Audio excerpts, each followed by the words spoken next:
child's Christmas in Yorkshire. Paradise Lost. It was Friday, the week before Christmas, the day before Christmas shopping day, payday for me dad, and funny thing was, he was late home from work. Me and our Jimmy were watching for him in the front room window. It was real cold outside, but we had a big fire on, and the steam from the clothes horse kept fogging up the glass, so I kept having to wipe it with Jimmy's sleeve. Me dad was never late on Fridays, and me mum didn't know where he was, but she knew he had a big pay packet this week, 'cause he's in the firm's Christmas club. This means that they save a bit for him every week, all year, and then he gets it all back on the week before Christmas, so as he can give it to me mum for the Christmas shopping, and that would be tomorrow. It was going to be great, 'cause we'd get to have our dinners in the cafe, then go to the co-op and sit on Father Christmas's knee and tell him what we wanted. Then we'd even get a taxi back home, 'cause we had too much stuff to carry. But that wasn't till tomorrow. That's the worst thing about Christmas. All this blooming waiting. Anyway, it was past 5 o'clock when we finally heard him open the front gate, and he was singing, which was daft, 'cause Dad can't sing. Then we heard him shout, "Ah!" And by the time we got to the window, all we could see was his legs sticking out from under the big bush inside the gate, and his bike was on top of him. Me and Jimmy had spent all afternoon making a real good slide down the front path, and I think he must have slipped on it. So he finally comes in through the back door, and he's red in the face, but still fairly happy, and Mim and me mam have a few quiet words while me and Jimmy are sent to wash our hands. Seems he'd been to the pub with his workmates, since it was Christmas, and had a drink. Seemed he'd had a few drinks, since it was Christmas, and I thought there was going to be war on, 'cause Mam wiped her hands real hard on her pinny, just like she does before we get a slap. But then Dad pulls out a piece of mistletoe and holds it over her head, and then winks at us and gives her a big kiss. She calmed down a bit after that, and served up the tea. Bangers and mash, my favourite. We're all dying to talk about Christmas shopping. Well, I am, but nobody says anything, until I ask what time we're going. "Early," says Mam. Then she says to me Dad, "So, how much is there?" nodding to his jacket on the back of the chair. "Oh, about 100 quid, he says, real casual, as though he gets 100 quid every week, instead of 12. "Oh, hang on, though," he says. "I had a drink or two, so maybe there's just 90 odd. "Good," says Mam, "'cause it's already spent." I thought for a minute that we weren't going to get down to Malton shopping next day, but then I remembered that she always says that when he gets paid. "Right then, let's have it," she says, and holds out her hand, which he kisses, what with him still being daft from the pub. Then he reaches into his jacket pocket. Then the other pocket. Then he takes the jacket off the chair, and all the time his face is getting less and less happy. He finally stands up and goes through his trouser pockets, and he turns the jacket inside out and goes through all the pockets again. And then he gets his lunch bag from off the kitchen doorknob and goes through that, turning it upside down and dropping the flask out, which lands on the floor and breaks inside, like they do. He sat down again. He couldn't find it. He'd lost his wage packet and all the Christmas money. "How can you lose the Christmas wage packet?" says Mam, not very happy now, and certainly not wanting another kiss under the mistletoe, not that he was offering. Dad was looking real sad and trying to think. He said he'd taken his jacket off in the pub 'cause it was warm, and 'cause he was playing darts, and he left it hanging over a stool. "Oh, I bet some greedy sods pinched it," said Mam, also sounding quite sad now. Dad just looked down into his plate of mash and said nothing. Me and Jimmy knew to keep quiet, so we did.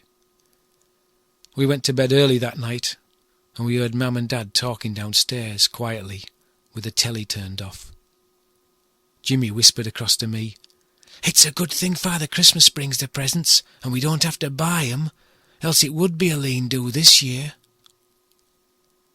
Next day we were up early to get ready for shopping, but Mam said we needn't bother. She'd go on her own 'cause she hadn't got much money, and she certainly didn't want us nattering for stuff she couldn't afford. So me and Jimmy stayed with me Dad. He said sorry to her as she left the house, and I think he must have said it lots of times last night 'cause she didn't seem to notice, and her eyes were all red. When she'd gone, Dad says, "Right, lads, we'll put decorations up." Which we did finally, but the house still didn't look right. "There's no tree," said Jimmy. "Aye, son, I know," said Dad, as if he did know but couldn't do anything about it, like when you tell him it's raining. "Oh, maybe we can go and find one, 'cause Mam won't be bringing one back, She hasn't got enough money for that." "No money for a tree? I thought that usually came top of the list, but Dad said we needed food first, and there won't be much of that this year either." I could see he was still sad, but he was being what Granny would call a brave little soldier, though he didn't look very brave right now. Mind, I've never seen him cry, so I didn't think he'd start today. Dad went out to the coal house and got his saw, and me and Jimmy put our coats and wellies on. We went into the backyard and Dad said, "It looks like snow." And we said, "Great," but he didn't think so, and he went back in to get his cap. And that's when he remembered that he'd lost his cap last night and all. It must be in the pub with his wage packet. I said, why not go back to the pub and ask? But he said there was as much chance of his wage packet still being there as there was of our Jimmy sleeping in past 10 o'clock on Christmas morning. Dad needed a hat, though, so I said he could borrow my other one, the one Granny made for me last year. I went back inside and got it and gave it to him. Our Jimmy looked as if to say, "Dad's not that daft." But he was, and he put it on. I hated that hat on me, but it looked great on Dad. It was that real scratchy wool, a funny grey colour, and it had a great big pom-pom on top, which was lopsided and hung down the back of his head. He looked like a fat squirrel. Anyway, we got set off up the backyard and over the fence into Cuppo's field. "I know where we'll go," said Dad. "I know where there's a load of nice Christmas trees to choose from." And he was looking towards the moors, towards the Colonel's estate. Me and Jimmy knew we hadn't to go near there. Mum said we'd end up in prison if we ever went in there. But this was Dad's idea, so we'd be all right. Going over the fields, Dad was still real quiet, so I thought I'd cheer things up a bit with a Christmas song. But I didn't want to start on my own, and Jimmy wouldn't sing because he was too busy whining about losing his socks off inside his wellies. "Come on," said Dad, "keep up, we've a long way to go, and keep your eyes open." He never said what for. I was freezing. It wasn't as much fun as shopping. Me man would be in Woolworths now, where it was warm and smelled of goodies. I was just looking at the fat squirrel bouncing around on me Dad's head as he trudged us through hedges and over ditches, without ever stopping to have a rest or give us some chocolate if he had any. We finally got to a barbed wire fence with a lot of fir trees behind it, which we knew was the edge of the Colonel's estate. There was a big sign saying, "Keep out," because he kept pheasants and stuff in there, so him and his mates could shoot 'em. "All right," said Dad, in a quiet voice, looking up and down the fence. "You hold the wire down, and me and Jimmy'll get through, then we'll hold it down for you." So I did. It was like in that film I saw a few weeks back, about some soldiers getting out of a prison camp in the war. But they were getting out of trouble, and it seemed to me like we were struggling to get into it. But then I thought, if we did get caught, it wouldn't be our fault, 'cause Dad was there, and they wouldn't report him to the police, I don't think. And besides, we needed a Christmas tree, and we'd lost our money. And there was lots of trees, the Colonel wouldn't miss one. Anyway, we were soon standing among the trees, and Dad pointed to a good 'un, about 6 feet tall and real thick and bushy. "Right," he said, "you lads keep a lookout, and I'll cut the bugger down." He doesn't usually say words like that in front of us, so he must have been as excited as we were. He went round the other side, knelt down, and was soon sawing away at the tree, while me and Jimmy kept a lookout, though Jimmy was still whining and asking me to take his wellies off and see to his socks. "Good, just about there," said Dad, and then it started to come down, right on top of me and Jimmy, and I shouted, "Hey, up!" But there was a huge bang, and twigs and fir needles were going in my eyes, and Jimmy screamed. "Bloody hell, fire!" said Dad, coming round to our side. "What the hell was that?" We all grabbed hold of each other, me and Dad hugging, with Jimmy stuck in between us. Then we heard a voice shouting from far off. "Oi!" it said. "What the hell are you doing?" Oh no, it was Slaty Brown, the Colonel's gamekeeper. Oh, we were in for it now. He was marching along a row of trees towards us in great big green wellies, with smoke still coming from the end of his gun. "Bloody hell," said Dad, "you could have killed us." "Aye," said Slaty when he got to us. "Aye, I could and all. I thought you were a fat squirrel. It's your hat. Or these glasses. Never seen one like that." It didn't surprise me, 'cause Slaty had the thickest glasses I've ever seen anybody wear, so I bet he hasn't seen a lot of things. He's a bit fat and all, is Slaty, and he was puffing and red-faced when he got to us, with a big dewdrop hanging on the end of his nose. Dad was still in shock and was cuddling our Jimmy to death. "So, what you up to then?" says Slaty. "Oh, well, Ron," says Dad, 'cause that's Slatey's real name, but no one ever calls him by it, unless they've been caught red-handed nicking one of his trees. "Well, we were looking for a Christmas tree, 'cause, well, money's been a bit hard come by lately." Slatey took his hat off and scratched his head, and the dewdrop on the end of his nose shook, and I thought it would drop, but it didn't. "You're still working, aren't you?" "Oh, aye," said Dad. "I'm still at factory, but I lost my wage packet last night, Christmas wages and all." "Well, that's a bugger," said Slatey. I always wonder why grown-ups usually believe each other and never have to say things like, "Honest, I did. I bet you're honest. You ask me Dad." Not that Slatey would have asked me Grandad, I don't suppose. Anyway, he looked down at me and Jimmy. "Wanted a tree, did you, lads?" We didn't say aught. "Wanted one enough to steal it and risk going to prison, eh?" "Hey up, Ron," said me Dad. But then I caught Slatey give him a wink, and then I noticed it was snowing. Great big flakes, landing on all of our heads and making us look like, I don't know, like funny folks with big white heads. Or a big fat squirrel, if you were Dad's head. "Come on, you lot," said Slatey. "I'm fogging up here, let's get back." And the dewdrop fell off his nose. "And you might as well bring that tree. Evidence."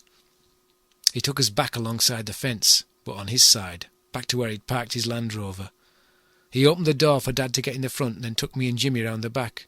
"You lads get in there with Dana," he said. "You'll be all right." So we climbed in and sat on a bale of hay next to his dog, who I suppose was called Dana.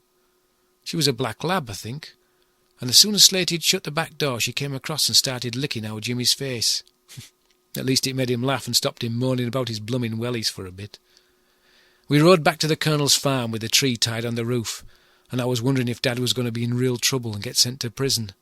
But I heard him and Slatey laughing in the front, so I thought it would be all right.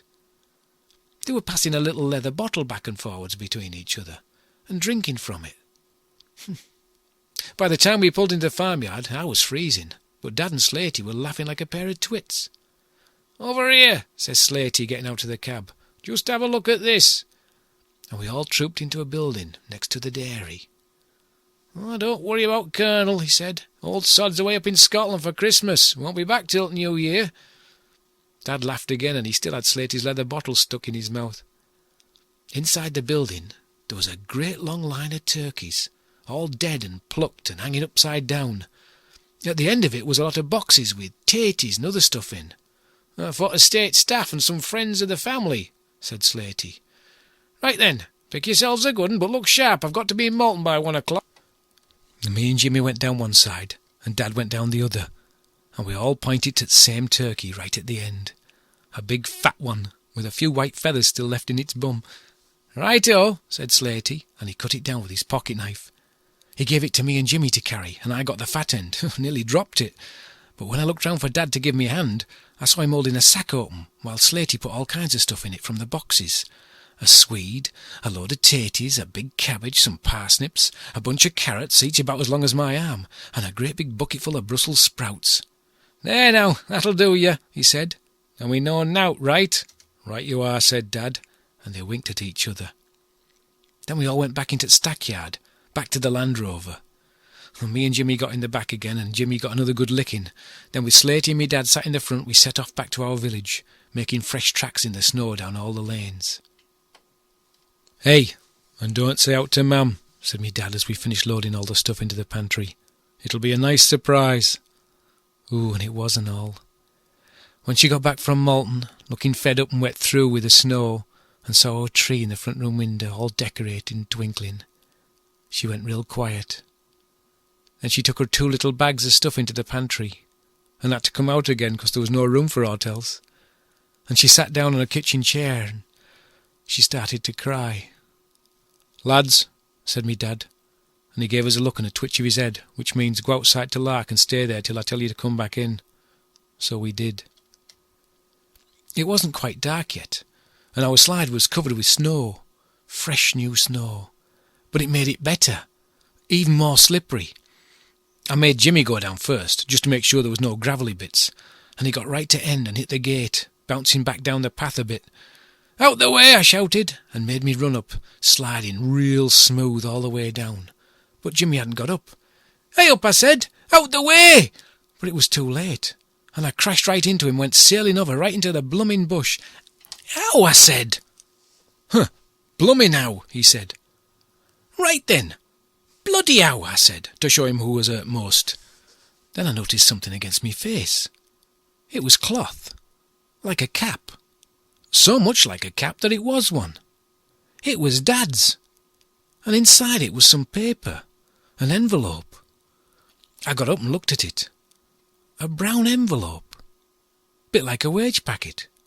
Just like a wage packet. "Hey," I said, "look at this." But Jimmy was still stringing a lot of swear words together in front of his next ow. "No, sure up, look, I think I found Dad's money."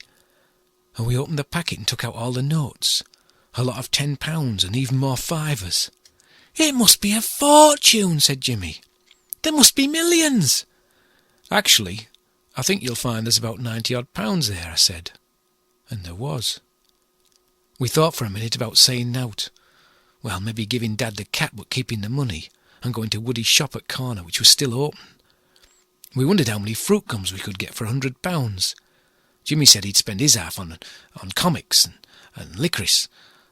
But then we thought we should maybe share it with Mum and Dad. Half for us and half for them. Then I remembered it was Christmas, and I said we should give them the whole thing, every pound. Jimmy said, "You what? No, hang on there. How about give them the cap and £20, and a tenner for Mum?" "No, you daft sod," I said. "It's all theirs. And you never know, there might be a reward."